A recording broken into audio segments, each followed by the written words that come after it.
This is the drive home with Zac and TT for the Millwall drive home, driving home from Ashton Gate, where it finished Bristol City 3, Millwall 2. Millwall 2 indeed. 2 good goals from the Lions. Well, one really well worked goal.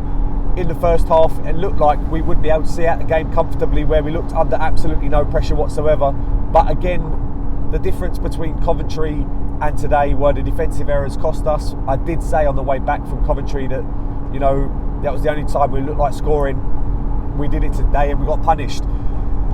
Before we go any further, thank you very much for the comments on the last video. Thank you very much for the likes. We really do appreciate it. Stick a like on the video if you like this one. Add your comments in below. It's a special day today because it was the anniversary of Grandad and my dad passing away this time last year. Big Millwall fan, so which is why Layla's in the back, and Layla's boyfriend Connor, and Zac's mum is behind me. I think she's asleep though, to be fair. Took it out of her a little bit, but we ultimately didn't do enough defensively today to justify having all 3 points, and that's where it's disappointing. Some of you may saw me on the pitch at half time. I was equally as bad at finishing as you would expect. I just didn't want to fall over. Wet pitch, no, just slick trainers. The Bristol City fan had boots on, and didn't hit the crossbar either. So 0-0 for both of us, but it was nice of Manchester Bet to give me the opportunity to try and hit the crossbar. Got close with the last one. And you wanted to say hello to someone in New Zealand, didn't you? Yes, hello Jason. Jason. So Jason, your brother saw me. We had a little photo together. It was really nice. He said that you watch in New Zealand, which is really good. I know we've got fans all over the world, and which makes this worthwhile doing. We started off with Bartosz in goal. I think it was virtually an unchanged lineup from the Coventry game, except for the fact that Mason Bennett was out and Benik Afobe was in. We had a back three of Pearce, Jake Cooper and Sean Hutchinson. Right wing back was Danny McNamara. Left wing back was Murray Wallace. In front of them you had Billy Mitchell and George Saville. Right wing was Benik Afobe. Left wing was Shea Ojo, and Bradshaw was up front. Although, to be fair, the kind of front three interchanged. We sometimes had a front two of Bradshaw and Benik Afobe, who look really good as a partnership, if I'm honest. They are really giving me calls for optimism. With Shea Ojo in the hole, and to be fair, I was a little bit critical of Shea in the last game. However, I felt that it was far better. Zac has a little, I think, different opinions, but he looks exciting when he's on the ball, and we looked a different side when he went off because our attacking front left. Yes, he does go to ground too easy, but that's probably the nature of the way he dribbles. What I want to see is a more determined effort to win the ball back if you lose the ball. But we go behind with just a ridiculous, clearance from Bart. The ball is played back to Bart. Bart just needs to put his ball foot through the ball. He doesn't. He just chips it to Andreas Weimann. It wasn't even chipped. It was just drilled. Yeah, drilled to Weimann. But then what I was surprised about with Bart, he doesn't try and get back on the line. It just stays in no man's land, and Weimann just dinks it over him. It's a lovely little finish to make them to put them 1-0 up. Another time, I think Bristol City has got a lot of early goals. We then come back into the game, score a really good, well-worked goal down the left, a brilliant ball in. Tom Bradshaw gets in front of the defender and powers it home to make it 1-1. And then the aforementioned Shea Ojo does really well, gets the ball in the hole, drives into space, plays a lovely through ball into Benik Afobe. Afobe does really well, gets across the defender. Defender absolutely wipes him out as Afobe's through on goal. I was surprised actually that it wasn't a red card. He was given a yellow card. It's a clear goal scoring opportunity. I know that they say about the double jeopardy thing, but I'm pretty sure that's maybe the fact that he's made an attempt to play the ball, although that's suspect because I don't think he did. I think he knew exactly what he was doing and he's wiping Benik out. Benik steps up, really good against his old club, who I know looked after him well after the trauma that has happened to Benik in his life. Does really well, does a bit of a starter step, puts the keeper the wrong way, puts it into the bottom right corner, and we go 2-1 up.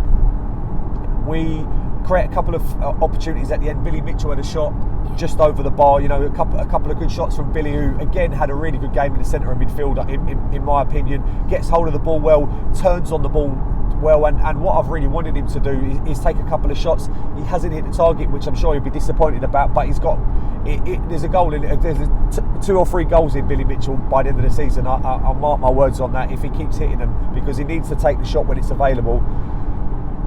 So like I said, we go in at half time at 2-1. I felt pretty comfortable with the team definitely in the ascendancy, but we give away a cheap goal to put Bristol City ahead. Who was your? Do you want to say anything before we go to talk about that goal? We played really well in the first half. We brought attacking football to our game, and it just changed our game completely with how we attacked and how we threatened their goals so well.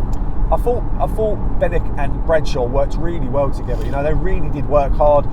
They didn't press very hard the pitch, because Bristol City like to play it from the goalkeeper and just in front of the centre back. They didn't do that. They allowed them to get out, but as soon as they got the ball anywhere near the halfway line, then we pressed, and I felt we pressed well. They worked really hard. I felt Danny McNamara and again Murray Wallace, our 2 wing backs, are really good quality, really good energy, getting us up the pitch again. It was really difficult actually, because I was saying my man of the match now before I talk about the second half, but I think I'm probably going to give it to Danny Mack, because he just a couple of really good blocks, a couple of really good challenges. He wins his one-on-ones nearly all the time, and the fact that he can get us up the pitch is really turning into a fan's favourite. Obviously it helps that he's one of our own, but the fact that he just wears his heart on his sleeve. Who's your man of the match? Danny McNamara. So 2 for Danny Mack. It's unsurprising given the performances that he's putting in. But we go behind, ironically, from a chance that comes from Danny's side. I don't think he's near the ball, to be fair. The ball gets whipped in. We're asleep at the back. Vyman he goes in like Tom Bradshaw does, really, and tucks it away to make it 2-2. And then the game was open. The game was really open in the second half. Both teams trying to attack. Obviously, Millwall trying to counter-attack more. A little bit of time wasted from the Lions. And I think Bristol City felt that they should have got a penalty with a handball, but he was so close to the player that you don't ever get them. And then Bristol City take the lead with about 6 minutes to go, 6 or 7 minutes to go, maybe a little bit earlier than that, maybe 10 minutes to go. The ball's played into the box. He gets down the touchline, beats Hutch, which Hutch doesn't normally get beat, gets to the byline, cuts it back for a shot that when he flex out a little bit, the shot gets really well saved actually by Bartosz. Obviously falls really kindly to the Vyman again, who's about 10 yards out. No one closes him down. He just falls lovely to him, and he puts it into the back of the net to make it 3-2 to them. We did have another chance after that on the break, where George Saville intercepts the ball. He's running through on goal. He's got the defender all over his back. It's not a foul. It was started outside the box, but it went into the box, which is a penalty. We got 1 penalty. We're unlikely to ever get 2 away from home, but it's a very strong case for a penalty. It then bobbles around. We never really then take a shot on it, did we? No, I think then Cooper sprinted into the box. He passed it out. He got slide tackled, absolutely wiped out. And then Bradshaw, I think, had a nothing shot, but the Millwall fans went wild at the ref, shouting out penalty, off, but we didn't get it. No. But one more chance. Well, we did 2 more chances. One fell to Tom Bradshaw. A lovely ball in again from our right side. Tom Bradshaw gets in at the near post, tries to flick it towards goal, and it just goes into the side netting. And then we have a corner that goes into the box. No one clears it. It goes right through every player, and then gets stuck between kind of Bennett's legs and can't get a shot away again. Bristol City had a couple of chances on the break where they didn't make the most of it, to be fair. I think the striker, bad position, and should have stayed on side. It's hard to say either team deserved to win that. I think that, if it had finished 2-2, that would have been fully deserved. But if you want to remember a Millwall fan, it's probably not going to be a win. It was really good that we had a good following today. Sung well for most of the match, other than we were singing really well when Bristol City equalised. And I think we're getting under their skin a little bit because they kind of mocked the monk chant, which shows that what we do, no one likes us, and we don't care. We now obviously have 6 days off, which we need because you know, COVID has really hit our squad. I think we only had 5 outfield players on the bench today. We go again next Saturday, 12:45 kickoff at the Den versus Crystal Palace. Let's hope we can still go to the games, because it'll be a fantastic atmosphere at the Den. Crystal Palace showed yesterday what pace and attack that they've got. It's going to be a really difficult game, but with a packed Den and full noise, who knows what will happen. I think our next league game after that is the week after against Forest. Thank you very much for watching. Thank you very much for all your comments in advance. Dad, we're thinking of you definitely of today. Anything you want to say at the end? It was a little bit of a slip up from Millwall at the end. A little bit of a slip up. Subs came too late as well. I think we should have freshened it up earlier than that, given the fact that the players have played so well at Coventry. But we go again next week against Crystal Palace. Only one way we can end it. No one likes us. We don't care. Yes.